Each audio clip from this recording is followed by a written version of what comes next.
Good afternoon दोस्तों। अब आपके साथ मैं रमनदीप सिंह एक बार फिर आपके मज़ेदार शो बखचौदी में शिवपाल बखचौद के साथ हाजिर हुआ हूँ। तो अब आपको बताते हैं कि ये जो 7 दिन हमने यहाँ बिताए कोरोना पॉजिटिव होने के बाद, जो क्वारंटाइन में हमने 7 दिन बिताए, कैसे रहे? तो शिवपाल, ये 7 दिनों में सबसे यादगार क्या रहा आपका? जी, सबसे यादगार रहा यहाँ का खाना, फ्री का खाना और इतना अच्छा खाना। और शायद ये मुझे मोटा कर पाए, क्योंकि इंडिया में ऐसा खाना नहीं बना जो मुझे मोटा कर सके। अगर मैं मोटा हो गया तो आदेश इंजीनियरिंग कॉलेज का आभारी रहूँगा। और यहाँ रहकर आपने अपने क्वार्टर, अपनी ड्यूटी को कितना मिस किया? जहाँ तक मुझे अभी तक बिल्कुल नहीं किया, लेकिन फिर भी कभी कभी आया वो मन में। नहीं, मैं आपकी इस बात से सहमत नहीं हूँ। आपने कहा कि मैंने बिल्कुल ड्यूटी को मिस नहीं किया। मैंने ड्यूटी को मिस किया था। वो मैंने मिस इसलिए किया क्योंकि ड्यूटी के टाइम मेरे को बुलेट और बाइक चलाने को मिल जाती थी, जो मैं यहाँ नहीं कर पाता। और यहाँ काफ़ी दिन से अंदर बैठा हूँ। वहाँ क्या होता है कि थोड़ी अकेला होता हूँ तो अपने पर्सनल काम कर लेता हूँ, वो नहीं कर पाया। हाँ, आप जो पर्सनल काम नहीं कर पाए उसका इफेक्ट हमने कल रात को देखा वैसे। ठीक, उन इफेक्ट्स को हमने देखा। तो शिवपाल जी, मैं आपसे जो तीसरा सवाल है मेरा, वो मैं ये जानना चाहता हूँ कि कितना मिस किया आपने घर वालों को यहाँ? ये ऑनेस्टली बताऊँ तो घर वालों को मैंने शुरू के 3-4 दिन तो ऐसे मिस नहीं किया। मुझे ऐसे लग रहा था कि मेरी वजह से कहीं उनको कोरोना का कोई इफ़ेक्ट, या अगर उन्हें मेरी वजह से कुछ हो जाता है या ऐसे भी कुछ होता है तो वो एक चिंताजनक बात होती है, जो मैं बिल्कुल नहीं चाहता। शायद आप भी नहीं चाहते होंगे, मेरा भाई रमनदीप भी नहीं चाहता होगा। तो ये हमें थोड़ी चिंता थी। लेकिन जिस दिन वहाँ पे घर पे एक फैमिली मेम्बर की, राकेश की, रिपोर्ट नेगेटिव आई तो उसके बाद से मैं नॉर्मल हूँ। और इन 7 दिनों में सिर्फ आपने खाना और सोना, इसके अलावा कोई भी काम नहीं किया। ये एक्सपीरियंस कैसा रहा?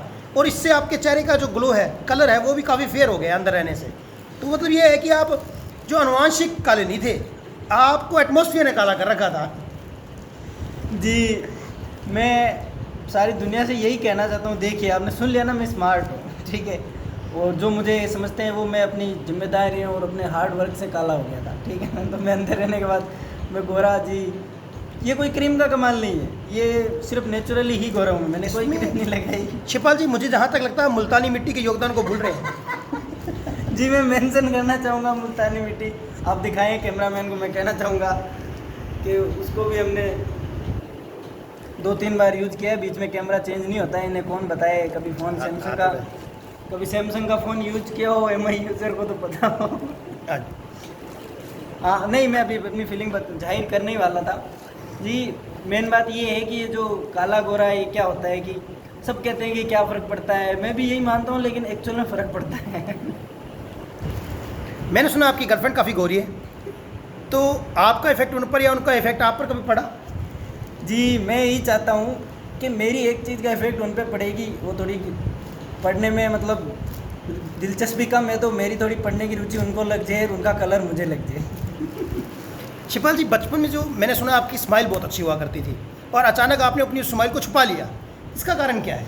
जी, बचपन में मैं सुबह उठते ही ब्रश करके कांच में अपने दांत देखा करता था। मुझे मेरे दांत बहुत अच्छे लगते थे। लेकिन एक दिन कुछ कारणवश, सिर्फ आपको सोच भी नहीं पाएंगे, मैंने सुसु करने के चक्कर में अपने दांत गंवा दिए। उस दिन के बाद मैं अपनी स्माइल यही दिखाता। मैंने सुना आप गाना बहुत अच्छा गाते हैं। आपने जब जब अकेले गाया आप फर्स्ट आए हो। तो और आपको बेस्ट सिंगर के अवार्ड से भी नवाजा गया था। Sorry mistake, best bathroom singer के अवार्ड से भी नवाजा गया था। तो उसके बारे में दर्शक चाहेंगे कि आप कम से कम एक गाना तो उनके लिए गाएं। तो सभी दर्शकों से अनुरोध है, आप अपने कान बंद कर लें, शिवपाल जी स्टार्ट कर रहे हैं। जी, ये जितना कह रहे हैं मैं उतना अच्छा सिंगर नहीं हूँ। ये मेरे अजीज दोस्त हैं तो मेरी तारीफ़ करने का कोई मौका नहीं छोड़ते।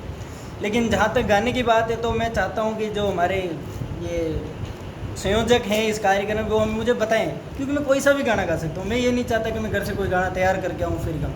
मेरे सामने हैंड टू हैंड बोला जाए कि ये गाना गाओ, फिर मैं गा के दिखाता हूँ।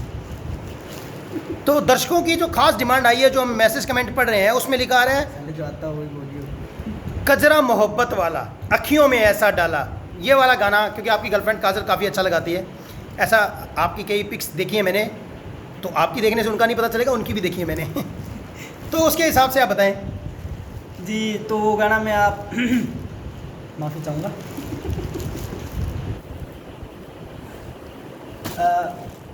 कजरा मोहब्बत वाला गाना पेश करने जा रहा हूँ मैं, नजराना। ओके सर, ये गाना हो गया इनका। देखिए कितना शानदार गाया है। आप लिरिक्स वर्ड्स देखिए, राग देखिए, कितना अच्छा गाते हैं, कितना फ्लो में गाया है। मतलब असली गायक को भी नहीं पता चला था कि गाना इतने फ्लो में बह जाएगा। वो ऐसे ही इसको घुमा रहे थे, कजरा मोहब्बत वाला, इन्होंने एक सारांश भी खत्म कर दिया। तो यही इनका इंटरव्यू समाप्त कर दिया है।